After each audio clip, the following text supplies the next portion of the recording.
Imagine traveling 384,400 kilometers into a total vacuum. What does it actually feel like to stand in the lunar dust?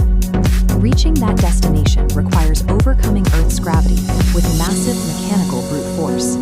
The Saturn V rocket was a 36-story tower of fuel, engineered to punch through the atmosphere.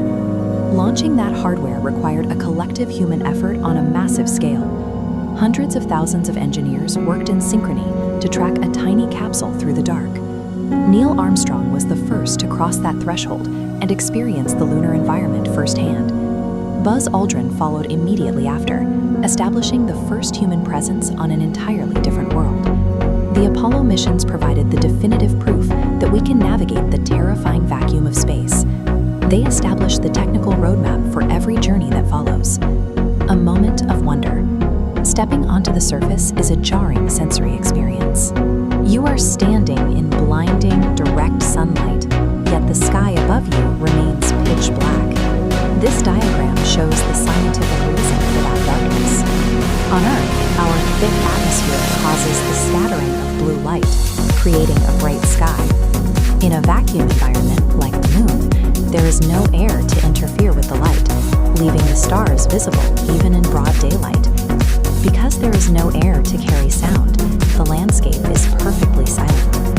You move in a world of low gravity, where your body feels strangely light, and every step becomes a slow, controlled glide. Astronauts used specialized mechanical rovers to navigate this alien terrain. These vehicles allowed them to cross the deep dust and jagged rocks without exhausting their oxygen supplies. The American flag stands as a surreal symbol of that arrival.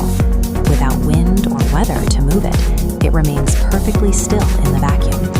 To walk on the Moon is to inhabit a world stripped of every sensory input we use on Earth. Life here is defined by silence, by an absolute blackness, and the absence of weight. Beyond the flat landing sites of the 1960s lies a much more dangerous landscape. Millions of years of impacts have carved out massive, jagged craters that remain perpetually trapped in shadow. Modern exploration has shifted to these unexplored regions at the lunar South Pole. Scientists at ISRO used the Chandrayaan-3 mission to analyze these deep shadows, searching for the resources needed to sustain a human presence. This mission confirmed the presence of frozen water ice within those craters. This ice is critical. It can be processed into hydration for astronauts or broken down into liquid hydrogen and oxygen for rocket fuel. Looking back from this desolate vantage point, Earth appears as a vibrant, glowing sphere hanging in the dark. The two bodies are linked by a persistent gravitational tether. The Moon's gravity directly manipulates Earth's oceans, physically pulling the water to create the daily cycle of the tides. The Moon's hidden resources and gravitational grip actively shape the biological rhythms and technological future of our home planet. The Moon is the foundation of our immediate future in space.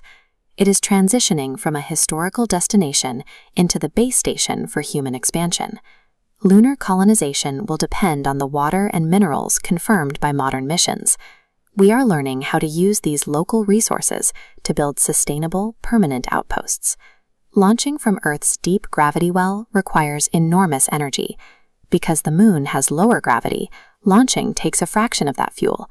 This makes the Moon the perfect waypoint. We can refuel using lunar ice, launching towards Mars with higher efficiency. Our next giant leap is establishing a permanent infrastructure in the lunar dust. By colonizing the Moon, we create the launch pad necessary to reach Mars and secure our future in the solar system.